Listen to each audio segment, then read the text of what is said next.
What's up, everybody? It's Alex from Heavy New York. We are actually at my house today, and we are here with my good friends in Concrete Dream. What's going on? What's going on? What's goody? Yo, thank you for having us here, man. Seriously. Thank you for coming all the way here on this rainy, humid-ass day in New York City.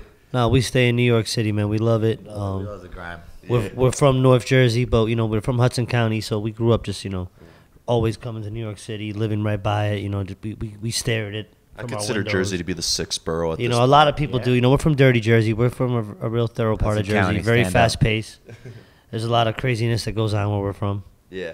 But you just released the Inverse EP, and I got to say that it's absolutely beautiful. And with just 3 songs, as I mentioned in the review, you were able to say so much with it. Let's just go to the making of it. How was the making of Inverse and everything? The making was dope. It was like, One Thing was the first song that we ever made as a band. That's also why I named it One Thing. It was very important that, we put that on the first EP, and it showed us all come together and really as a unit. And it showed my transition from doing more of a hip hop sound to joining the metal genre and doing more of a metal hardcore sound. So it was, One Thing was really important to me and the guys. And, Catch 22 was a real emotional song. It was, it was about my childhood and about the struggle growing up where I'm from and just trying to deal with life and how we all deal with life in different ways and how we all feel like down at times. And then relationship, people, the relationship there's 2 different meanings to it, because one meaning's about love and then the other meaning's about the relationship with yourself and how you have to be true to yourself. And if you're not, it'll like just totally, you could just mind melt and it just becomes a relationship. So the whole EP was really, just about human emotion and capturing it. You know what I mean? Yeah. Did you have to think of, did you have to hear some music in order to come up with lyrics, or did your lyrical mind, did you think of a concept in that? I really don't listen to a lot of stuff when I'm writing. I was really just in the zone. I just came out of this other deal, and I wanted to make things really fresh and clear and pure. So I had I felt like I had a clean slate to be Jeremiah Mayhem and express myself on the Concrete Dream instrumentals and really just, be free. So it really came naturally to me. You know what I mean? It was really, second nature. One Thing was pretty much about the making of the band, and Concrete Dream, took that and molded it, everything. And then, Catch 22 was about pretty much the making from myself getting to this point as a musician. You know what I mean? Just to be in Concrete Dream. You know what I mean? And then relationship, I feel like we needed a song that was going to be strong and hit a very, very wide audience and with a universal topic. You know what I'm saying? Because, like I said before, there's 2 different meanings to relationship. One's about love and one's about the relationship with yourself. If you don't love yourself, you can't love anybody else. Absolutely. You know what I mean? So that's what the main message is. Insecurity. Exactly, big time, and that's why if you watch the music video, there's a lot of little subliminal things there. Our manager Don Cabria, who also directed the video, big ups to him and his whole team, Bliss and Cristiano. They killed it. They really caught showing the awkwardness and what for instance every guy's dream is to have a threesome with their girlfriend, you know what I mean, with another hot chick. That's every guy's dream, and then it becomes something like that. It could turn into being oh no, well now you just lost her. So now it's your dream just became your worst nightmare, you know what I mean? So that's one way of how we took it and flipped it for the video. It's always a catch-22 sometimes. Yeah, you know what I mean? So we wanted to keep everything real interesting and real subliminal and subjective to anybody's opinion, and not be so one-sided. Absolutely. From hearing the song Catch 22, I was able to really come up with my own sort of interpretation with it. But I know that with the style of music that you guys have, I know that you guys also live this style of music. There really is an essence of being a New Yorker, and you guys definitely have that. I definitely have a lot of new school charm to your band, but you definitely have a lot of old school integrity from the hardcore days and the EDM movement and all that stuff. So I'd imagine, I could tell that you guys are making music about who you guys are, right? No, totally, man. Like, I grew up going to shows. Like, my first show was Bad Religion at the Wetlands. Oh my god. You know what I'm saying? Like, that was like I snuck out my crib. I was, lucky to even get in. And, I grew up seeing shows. Like, I was able, to see CBGBs. I was able to play it, and so was he. He was able to play CBGBs. And, those were some of the last shows there. Yeah. And, we were able to really see the scene, and I got to see a lot of cool things. I'm very fortunate. I'm very fortunate to be a part of the El Nino family, La Familia. Big ups to Laz and Chris from El Nino. We love you, Laz. I met them when I was 16 in our studio, and they really took me in and brought me to all the shows and really showed me that love and really always showed me that, to follow my dreams, to really, keep with it, so I was always very fortunate to be around a lot of real influential musicians to keep pushing me. Because as brothers, we inspire each other. Yeah, absolutely. Like I saw this beautiful art around the crib, and I'm like, damn, I want to go home and I want to paint, because I also paint. And I'm like, damn, this is dope. You know what I mean? And that's what we do as artists. We're supposed to inspire each other. Yeah. Shouldn't hate on each other. Shouldn't be like, oh, this guy is awesome art. You know what I mean? Like, yeah. Some people will, hate on that. You know what I mean? Like, I feel like we should inspire each other. And I'm very fortunate to be around a lot of cool musicians, man. Like, I was also shared a studio with Dragpipe. I don't know if you ever got to hear Dragpipe. I've heard of the They name. were a legendary band from back in the day, from New York City.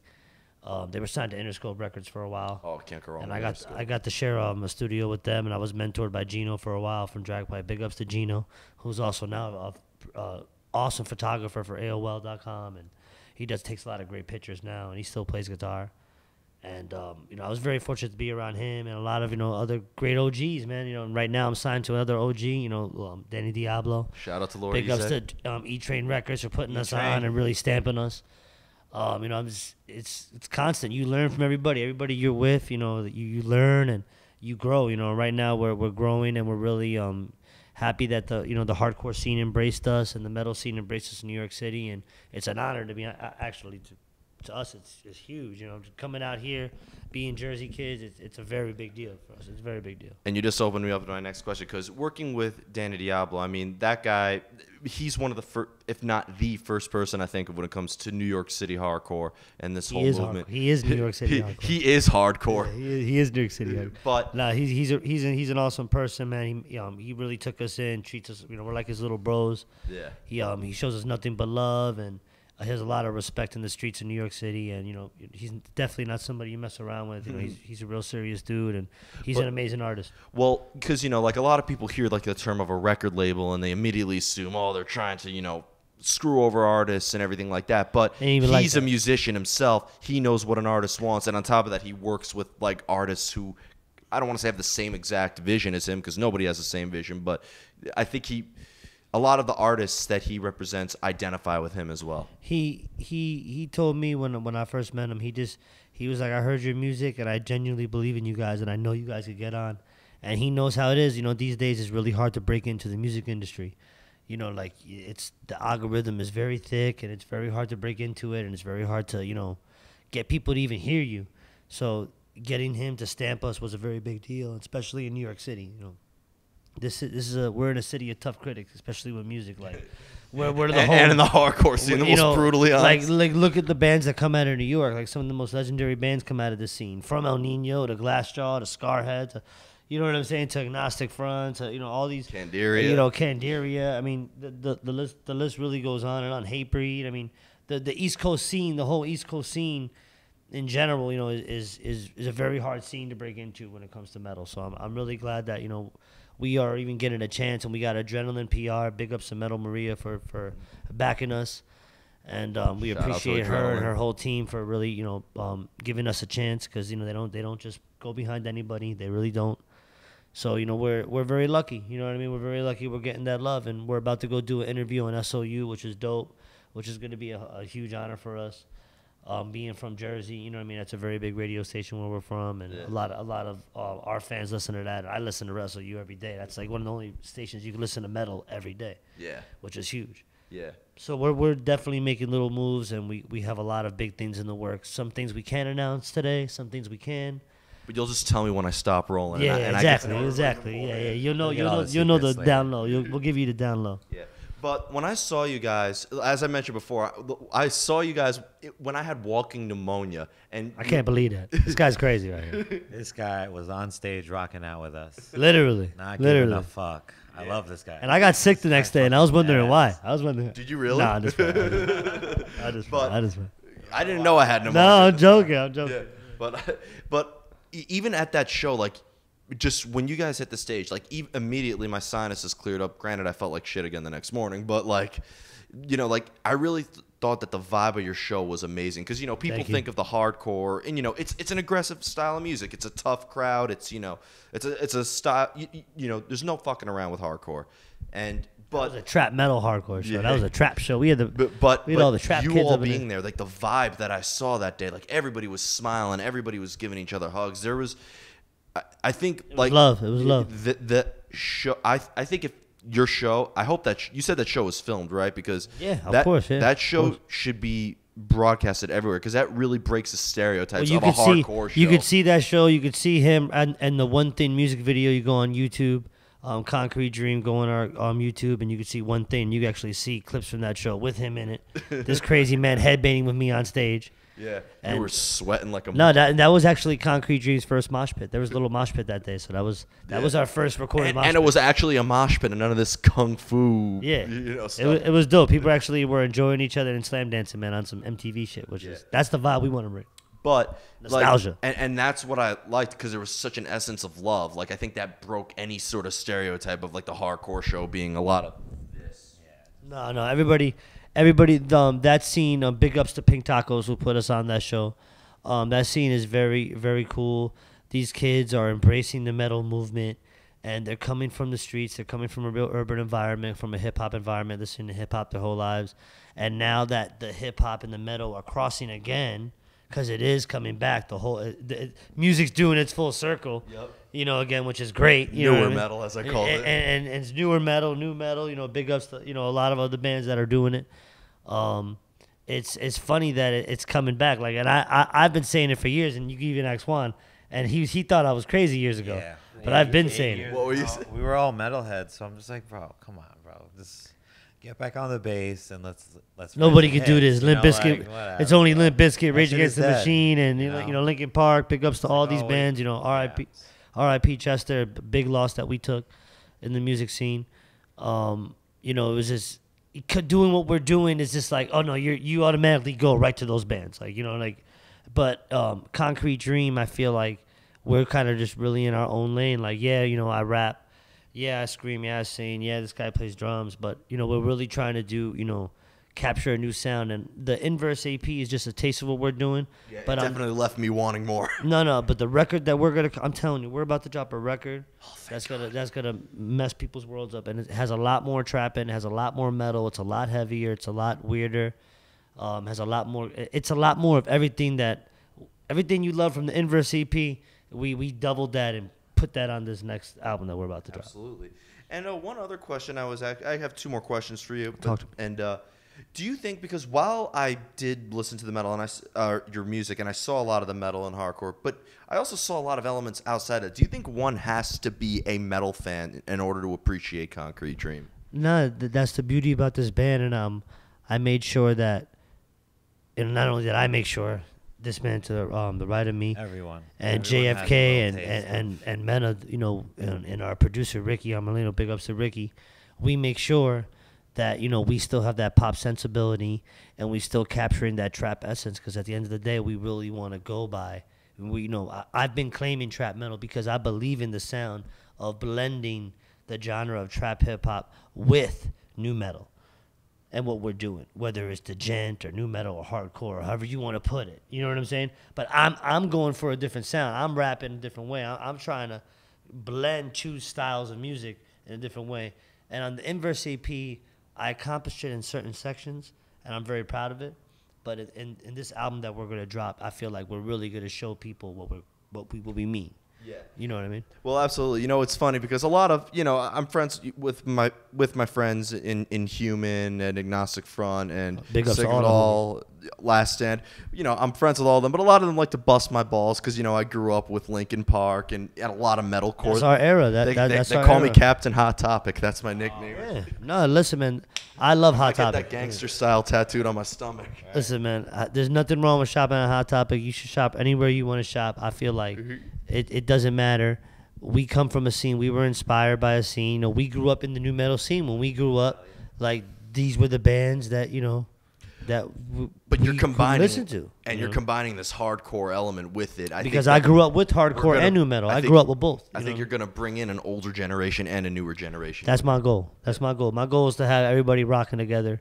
That's the Concrete Dreams model. I mean, like literally at the end of every show, after you come to one of our shows, you are a part of Concrete Dream. We're a movement. We're a band and a movement. And we just want to, show people that you're never too old to do this. No matter how old you are, no matter what you do, you should still be able to come home and paint and make a beautiful sculpture, a beautiful piece of art, and really embrace yourself, because the whole creativity it really throws off mental balance. And that's why a lot of people are depressed and miserable. Yeah, sometimes the creative process can drive you mad. That's why we have not let this go. We're still living this dream. We getting it. People are listening to the music. And it's just an honor. It's an honor to even be in. It's an honor to be here with you, and you appreciating our music means so much to me. I appreciate that so much. Seriously. Yeah, thank God. A huge thank you to Danny Diablo as well as Hatebreed, because we met on the Hatebreed boat. Yeah, we met at the. We were literally on a boat with Scarhead and Hatebreed performing on the. I thought we were gonna die when I thought I was certain that boat was gonna capsize. When Danny Diablo was on the mic, everybody kill each other. I was just like, oh shit, we're all gonna die. That's it.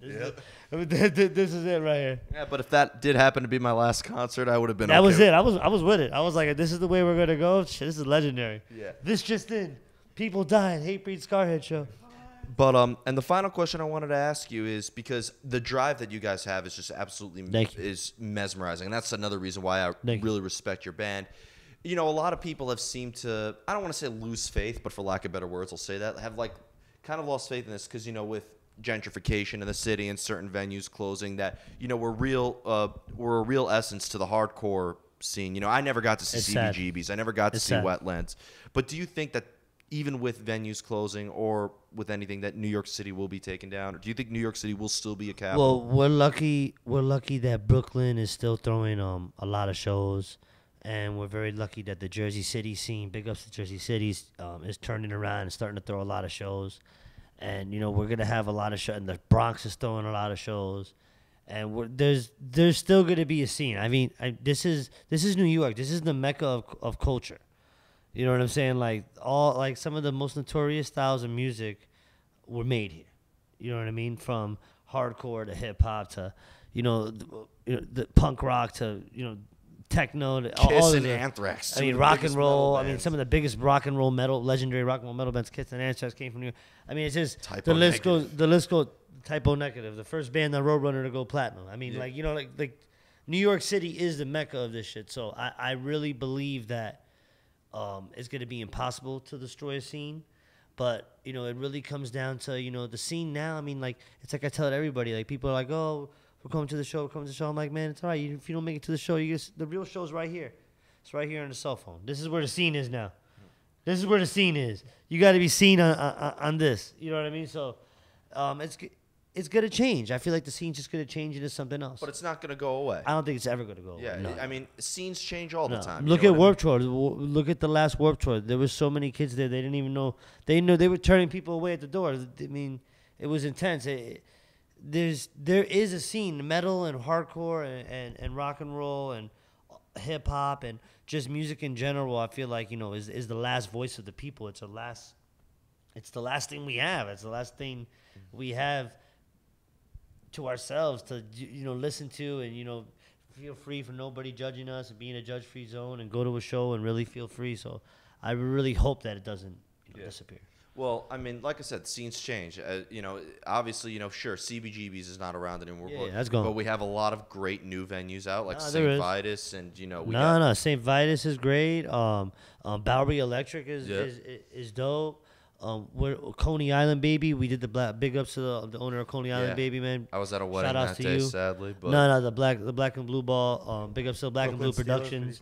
Brooklyn Steel. I mean, there's a lot of venues. There's a lot of New York venues. There's a lot. We played New York Week, and we were in the heart of the Lower East Side. You know what I'm saying? Like, and I didn't even know that venue existed. Yeah, I think the New York I Poets hear of a Cafe. new venue almost every single week. No, there still is venues popping up. You know what I mean? And they And we have to. It's our job as the new musicians of New York City scene to make it history and to make it legendary. Yeah, and you know know what I'm saying? Like that day when you were there at the New York Weekend Cafe, that was a legendary day. Yeah. You know, that was the Rage 1. Now they're already at Rage number 4.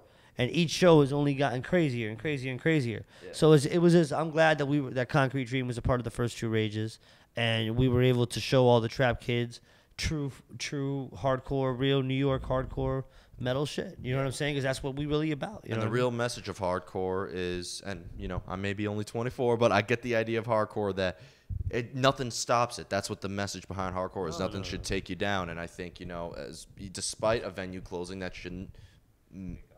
It should push forward. It should never close down.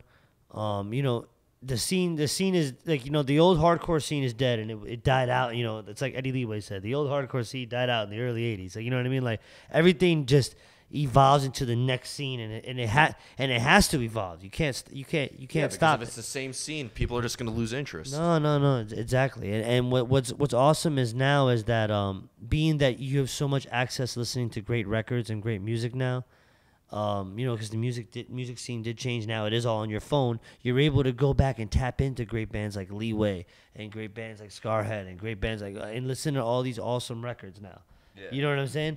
And you should listen to these records and use them for nostalgia factors to push you through the day. You know, so it should never die. It should always just push forward and inspire a new generation. So I'm glad that you're able to listen to it. I'm glad I was able to listen to it. I still am, and it still motivates me every day. And I'm lucky I'm to be around all these OGs. You know what I'm saying? Yeah. You know, Eddie Leeway's a big OG of ours, and he was the one that got me to sing a lot on these records. I wasn't singing on the Concrete Dream records at all. Oh, so you were just rapping? I was just rapping and screaming. Wow. And Menno, my bass player, he was doing all the singing. And Eddie from Leeway was like, dude, I'm telling you, you got this. And Ricky and Eddie, they both, you know, really pushed me to sing on the record. And Chris Monino gave me some tips too. And I got to work with Melissa Cross. Big ups to Melissa Cross. Yep. She's my fairy rock mother. I love you. We all love you. She's the best. She was able to drop a lot of gems on me, and I'm still learning from her.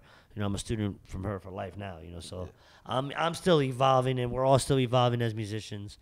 And it's just a never-ending cycle. So that's why it'll never die out, I feel. Absolutely. So before we go, I'd imagine you both, even though we gave some shout-outs throughout the entirety of this whole interview, who wants anything you would like to promote? We got that show August 31st. And we got the U-Rock Foundation. Big ups to the U-Rock Foundation. Laura DeSantis for throwing the show. Yeah, we're shout out to Joe Studio. Totally shout out to Joe. Shout outs to El Nino. Shout outs to E-Train Records. Shout outs to JFK and Mena that can't be here today. We love you. This couch wasn't big for all of us. Next time, you got to get a bigger couch, man, for Concrete Dream. I know, right? He's going to get a bigger couch, yeah. Big ups to everybody for just listening to Concrete Dream. We really appreciate it. Go check out the new music video, Relationship. Hit up the YouTube. Get at us on Instagram, concrete_dream_. That's where the story is. That's where we be at a lot. And, get ready, man. It's going to be a good year. We got a lot coming up. Awesome. Anything he might have missed? I think he got it. I mean, was I on point? Pretty good. I mean, thanks for everybody, always supporting us online. Everyone always shouting us out recently. Yeah, but we get a lot of love. Germany, Norway. Yeah, we've been getting love everywhere. It's like, insane. All the DMs, Mexico. Keep DMing. Yeah, keep DMing us. Like, we're sending you shirts. We got all these shirts going out. Yeah. Get us at us if you want merch. We forgot about you. The list gets longer. The list gets longer. We're sending it out. So don't be mad. Yeah, we got to get you a shirt. You got to get you a shirt. We got to get you a shirt. If you want a shirt, we got to get you all a shirt. Yeah. And, thank you for having us, man. Serious, man. It's an honor, man. This guy right here. Word up. Love it. I just think from now on, when I see you guys, I'm gonna give myself pneumonia on purpose. Just yeah. because now it's a tradition. Word up, man. Well, I hope you get to come to the show on the 31st. Man. Oh yeah, definitely. Everybody, we are here with Concrete Dream. Be sure to pick up the Inverse EP if you haven't already. It is absolutely awesome. New music from them coming soon. Huge shout out to Danny Diablo for introducing E-Train Records. We in the building. Yeah. Freaking love you, Danny Diablo, introducing me to some amazing people. And we'll see you next time on Heavy New York, everybody. Raw.